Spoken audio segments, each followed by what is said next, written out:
They got a lot of balls. You got to give it to them. They got a lot of cojones. Big ones, too.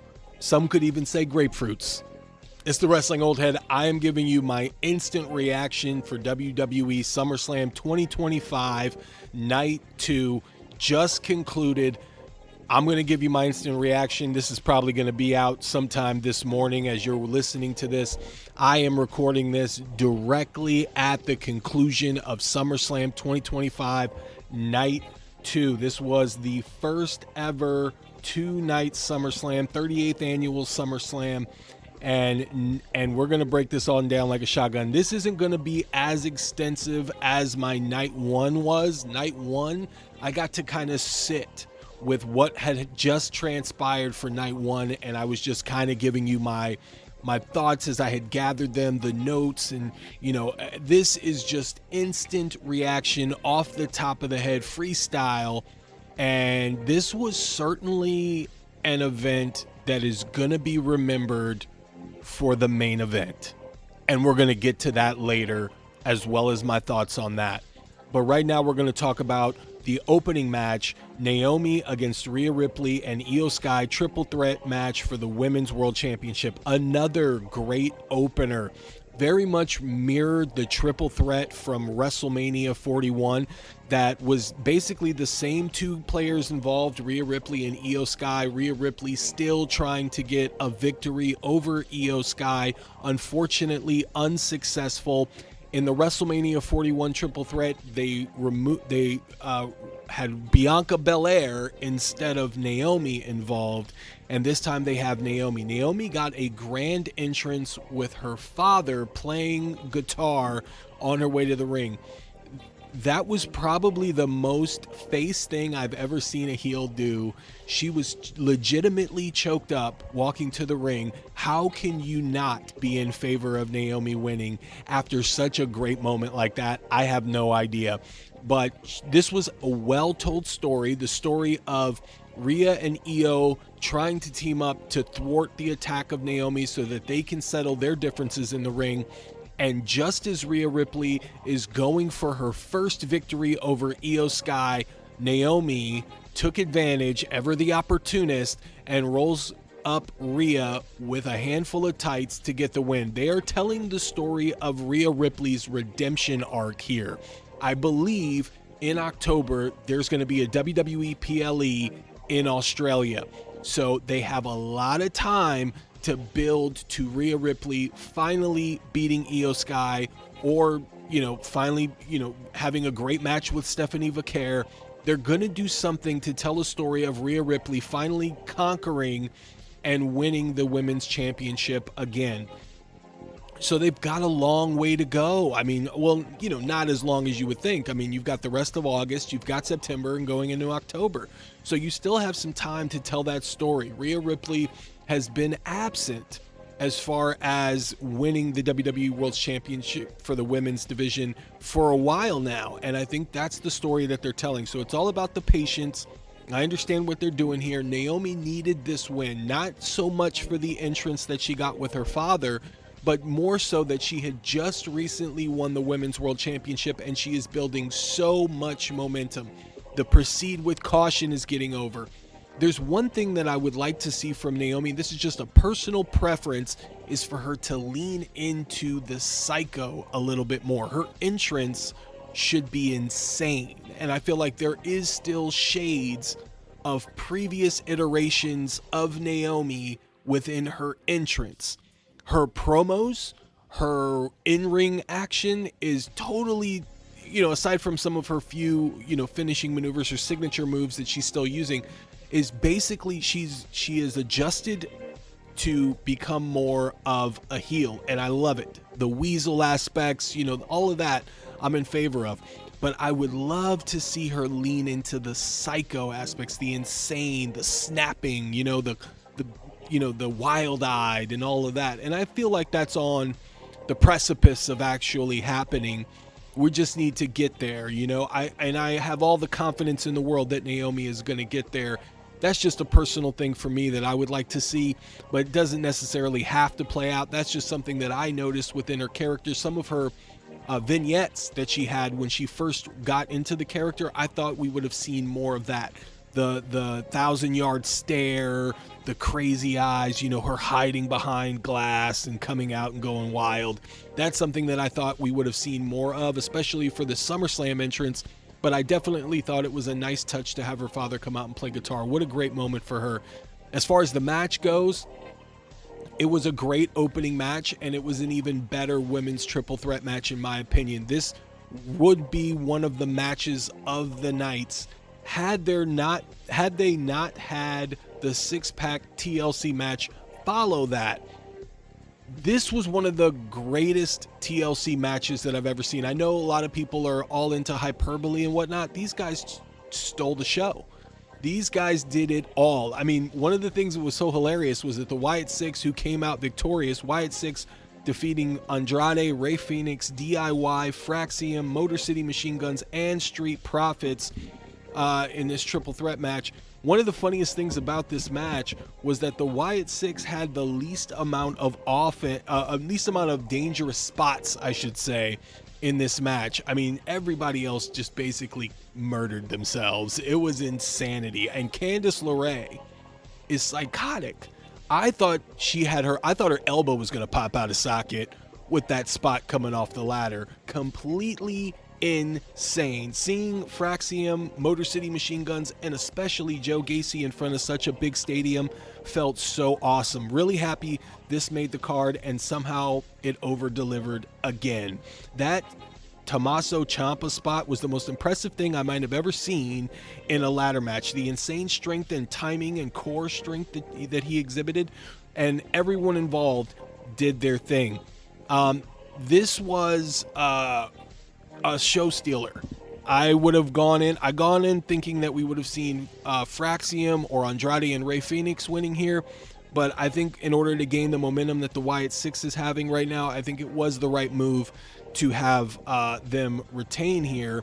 And as I stated before in my previous videos, I would love to see one of those tag teams, be it Motor City Machine Guns, potentially the Street Profits, even DIY, move on to Raw and help bolster that tag team division, because right now the SmackDown 6, all these tag teams involved right now, it is just too top heavy with tag teams. They have, they've removed an hour from their television program. So with 2 hours, I just personally don't see how you can get all these teams involved again, other than a series of triple threat, 4-way, 5-way, and even 6-way dances to get these tag teams on television. So by removing one of them from SmackDown and placing them on Raw, it can only help matters and only help all involved continue their momentum. This was a match of the night. Complete show stealer. I was very, very impressed with all involved, and I'm telling you, all of them are going to be sore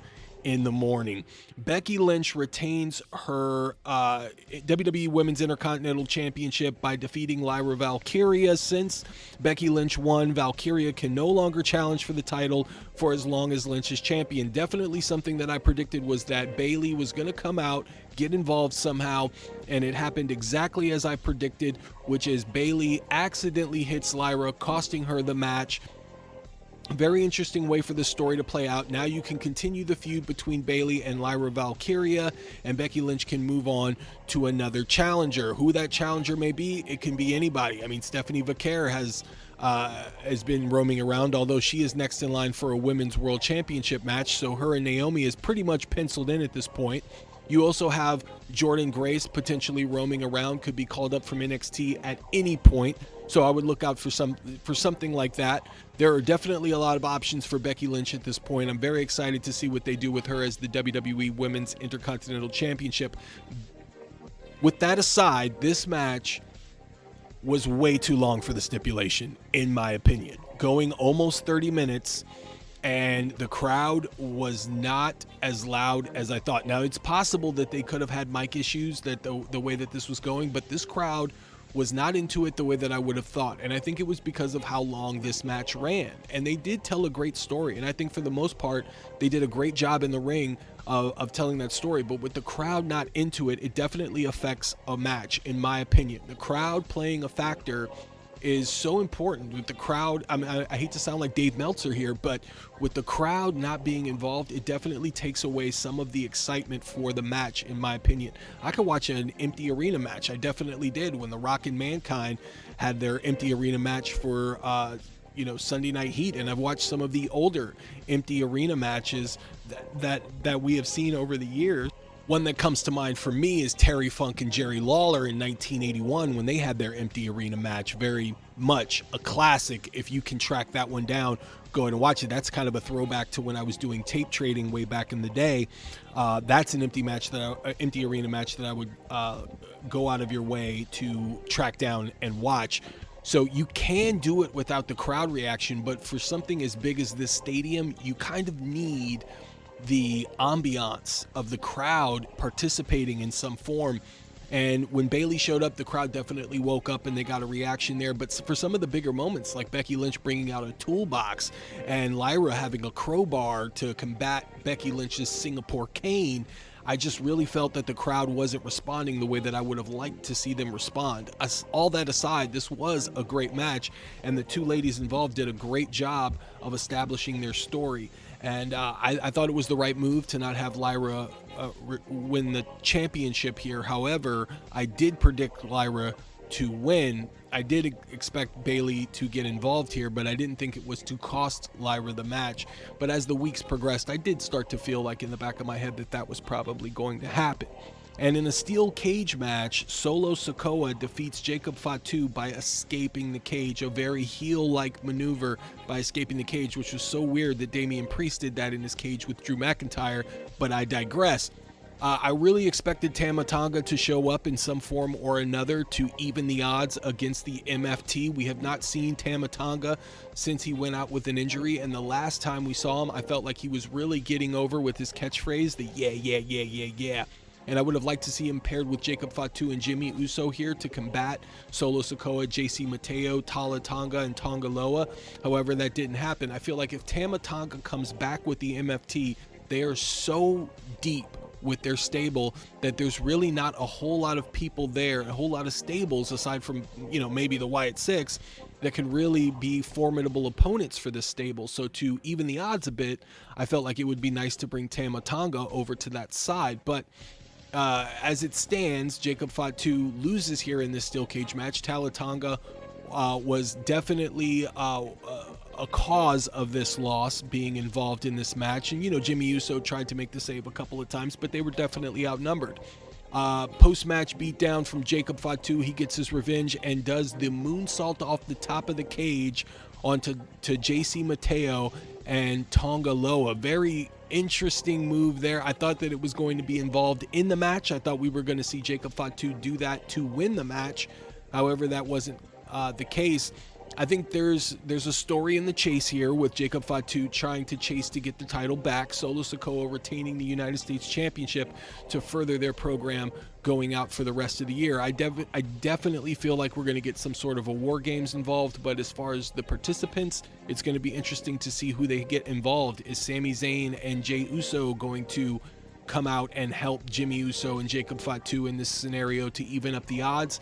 It's going to be interesting to see where they go and what they do. It would be interesting. Keep your eyes on Omos.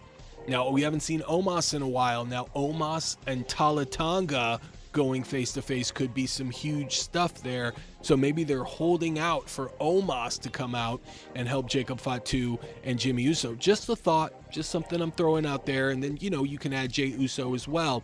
But, I'm a big fan of the tall guys going at it. They're not going to put on 5-star classics, but it's just, you can sit there in awe and watch a 7'3" Omos and a nearly 7-foot tall Tala Tonga go face-to-face. I think the crowd would go crazy for that, because it's amazing to see something like that. So just something I threw out while I was watching the match, something to think about. Now, Dominic Mysterio defeats AJ Styles for the WWE Men's Intercontinental Championship. Very much a throwback to the SummerSlam Classic in 2005 when Dominic Mysterio's custody was on the line when Eddie Guerrero fought Rey Mysterio Jr.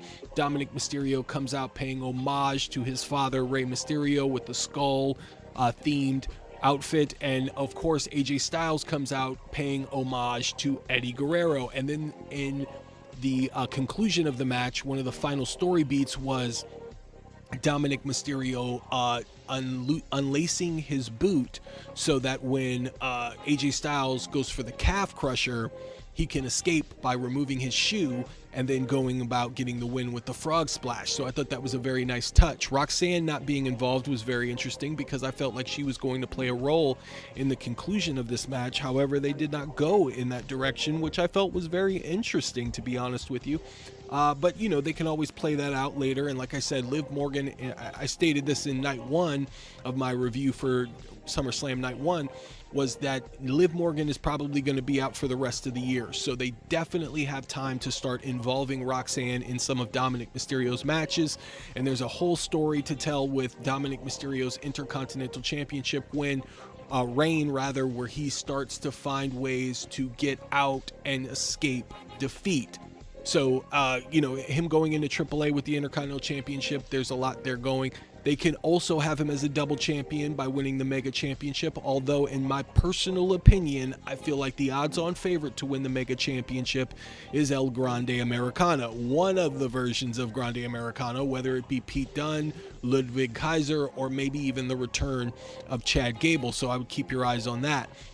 Dominic Mysterio winning back the Intercontinental Championship does a whole lot of favors for Dominic Mysterio and Judgment Day with their momentum going in.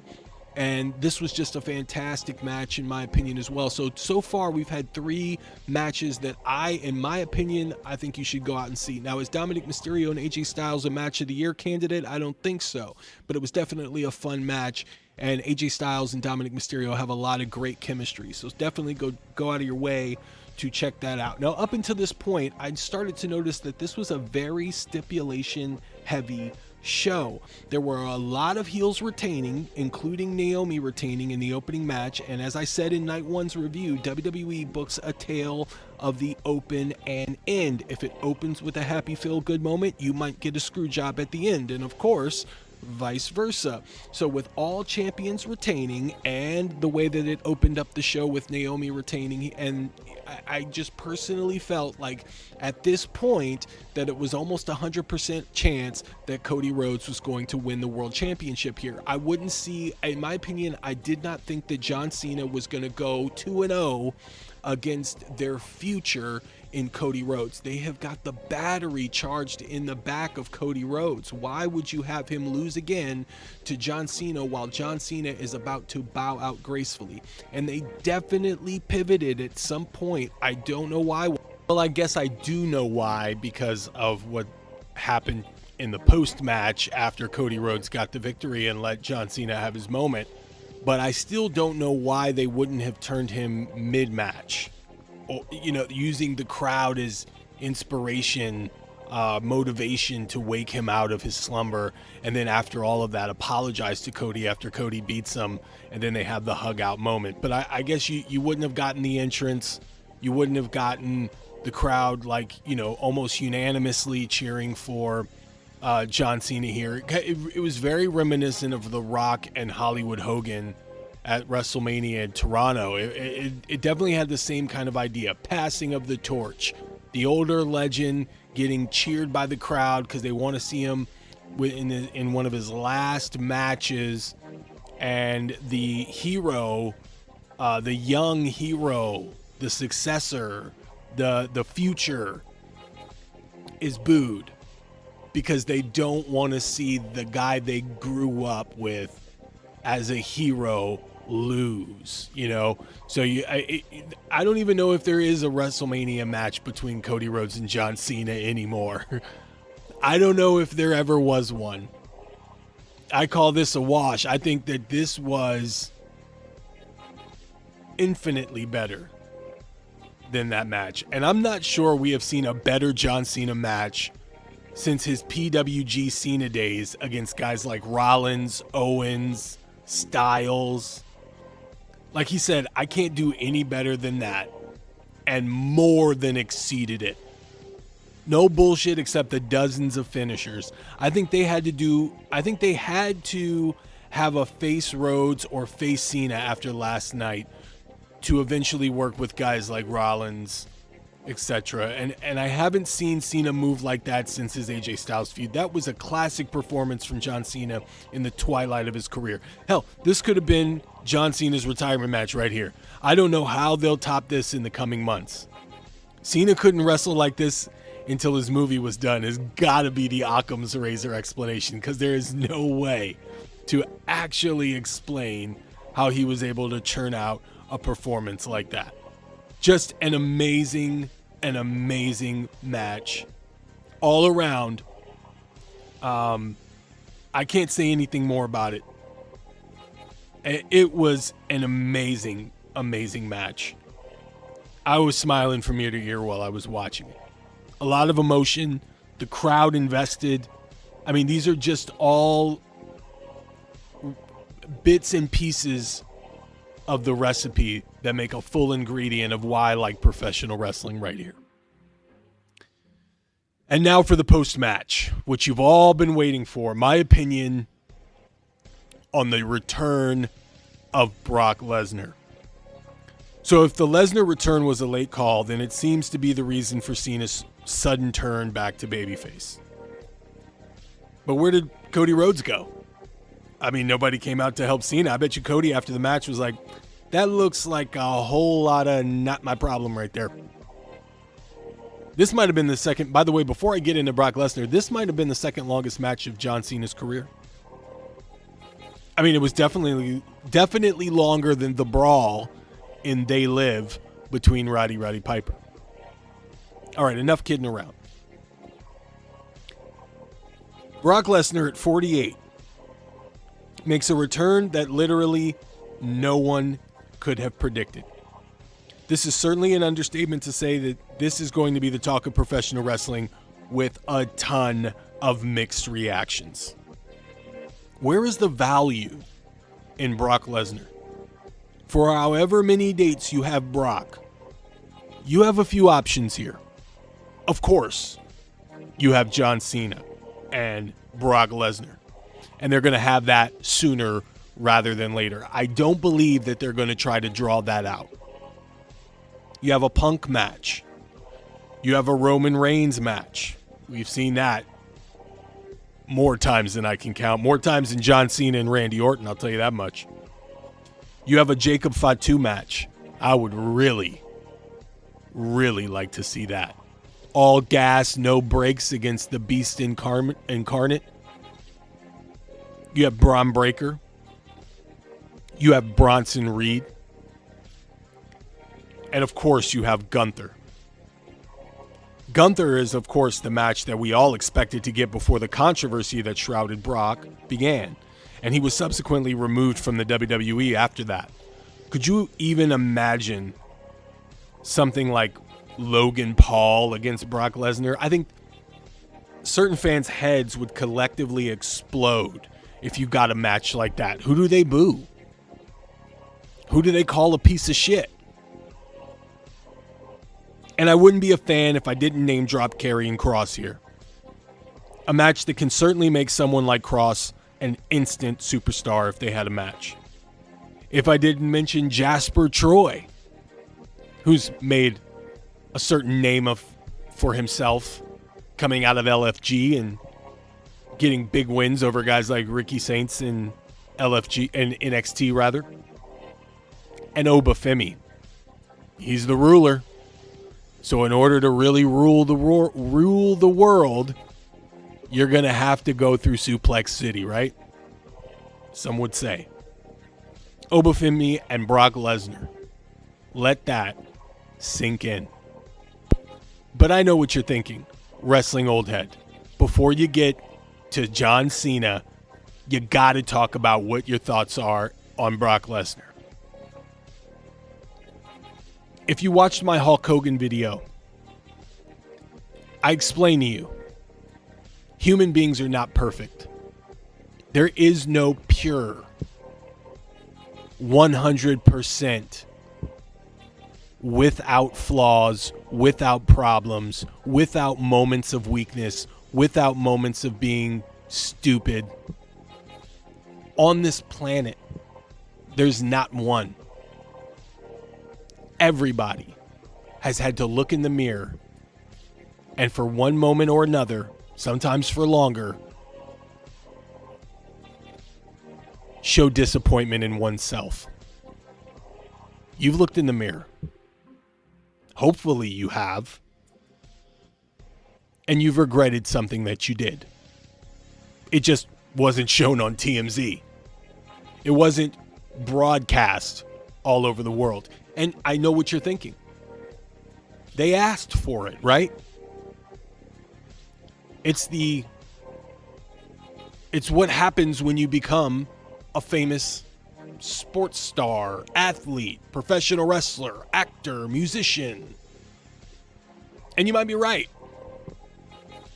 But we judge, more often than not, fully judge with hatred, with despair, mostly because of our internal issues, things that we haven't addressed within ourselves. Brock Lesnar has never been to my house. Brock Lesnar has never hurt anybody in my family. I could give a fuck about the human being Brock Lesnar. I have no emotional connection to him one way or another. He is there to entertain. I'm sure someone at Ringling Brothers, one of the clowns, one of the circus one of the guys that trains the tigers, I'm sure he'd done some fucked up shit that I have no idea. I have no idea. The guy that serves me popcorn at the movie theater, the person that gives me my food over the counter or even at a restaurant. I have no idea what they do behind closed doors. But for entertainers, we peek inside and we're allowed to see it a little bit. And sometimes we're disgusted at what we see. And it's okay to be disgusted at what you see. But me personally, I would rather enjoy the entertainment. I am not absolving Brock Lesnar of blame or of fault for what he did. Personally, that's not something I would do. Be a creep. Do all of that shit that he's allegedly done. And again, we're talking about allegations here. He has not been proven guilty. If you look at TKO as a whole, over at UFC, John Jones has had allegations. He's actually been found guilty of a lot. He's still allowed in the UFC. Conor McGregor, another one. Allegations. Even some more recent stuff if you do a little digging. Give it a goog, if that's your thing. He's still going to be allowed to go into the UFC. He's in training protocol or something like that. This company is all about money. It's all about profit. And they're for sure going to make money, and they're going to make profit with Brock Lesnar and John Cena. And if they decide to keep Brock Lesnar around for a match with Gunther, guaranteed that's going to make profit. And face Gunther against heel Brock Lesnar, people are going to just throw their money at that. I have personal opinions, just like everybody else. But we're not here for that. I am the wrestling old head. I'm not the human, critical, flawed, decision-making critiquer old head. Okay? I don't even know what I just said. But I'm not that guy. I'm here to talk about professional wrestling. I came from watching wrestling in the late 80s, and then I went way back to the early 80s, way back to the 70s, and then I watched it all through the 90s, the early aughts. There's not a single professional wrestler on this planet, here now, gone forever, that didn't have a flaw. If they had the internet in the 90s, 90% of the professional wrestling locker rooms would be under a magnifying glass. I just come from a different era, guys. You're allowed to have your opinions. You're allowed to be emotional about these things. But as long as you check your internals and realize you're not squeaky clean either. You might not have done anything as creepy as what Brock Lesnar allegedly did, but you're not perfect either. None of us are. So with that being said, Brock Lesnar is back in the WWE to make money. And hey, maybe to make things right. I guess we have to wait and see. Now, what I said earlier,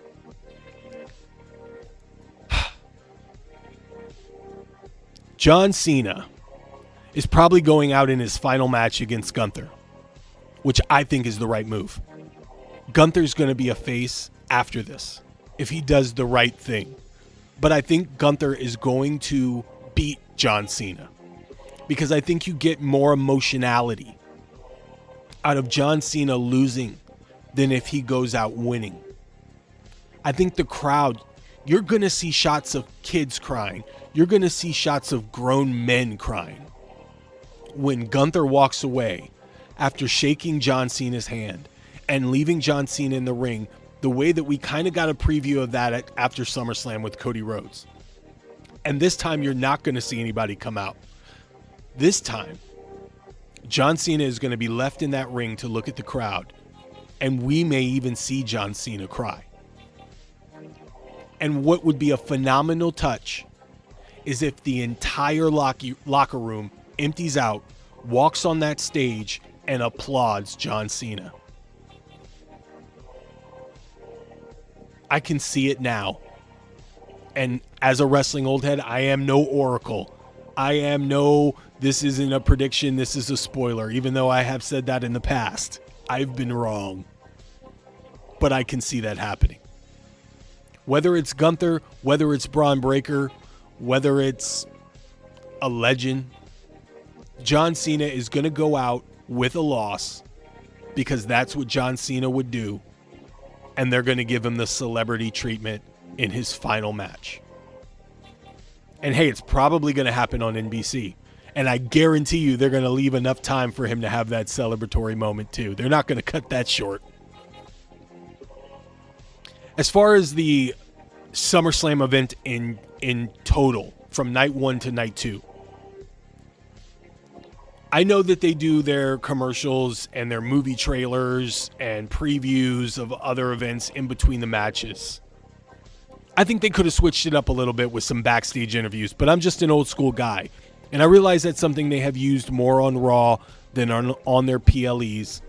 But that's just a little note there, because old school professional wrestling fan that I am, looking at reporters backstage interviewing wrestlers before the match just added a little certain spice. I don't know, it was kind of cool. I think it's better than, I don't know, some people that were left off the card arguing and fighting over a slice of pizza. But that's just me.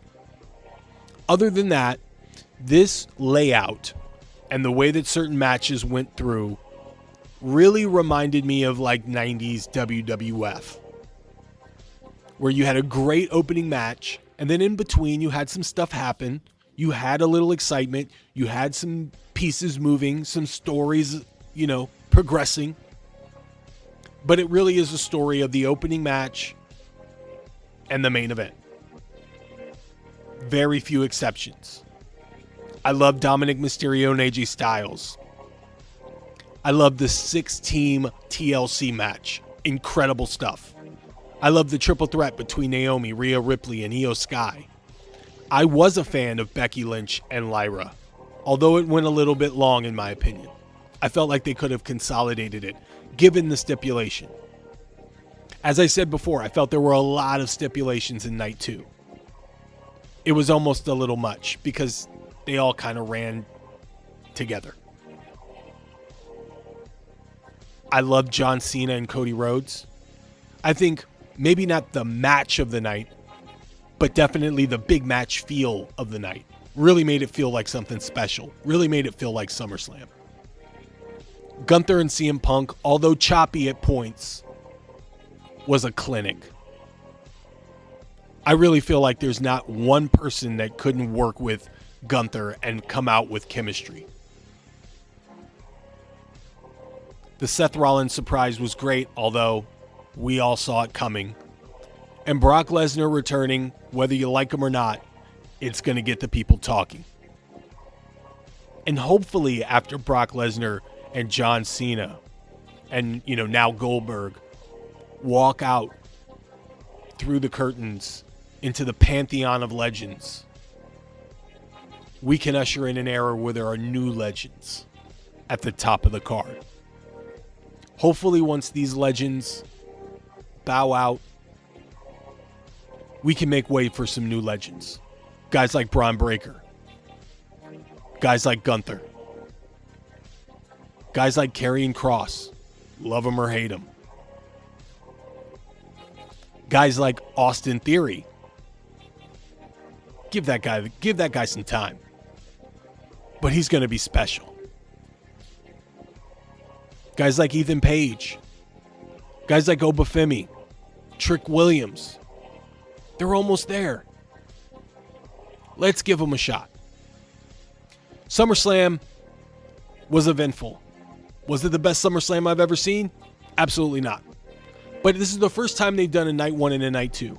So let's see how they top it next year. There's a learning curve there. They tried it out. And I think for the most part, it worked. But what do you guys think? Let me know in the comments what you thought of SummerSlam in total, specifically what you thought of Night 2, because that's what we're talking about here. But I'd love to know your thoughts on what you thought of SummerSlam in total. Guys, thank you so much for listening this long. You guys are some real ones. Go ahead and hit the thumbs up on the way out. You have entered the portal of pro wrestling. I am the Wrestling Old Head. Stay tuned for more.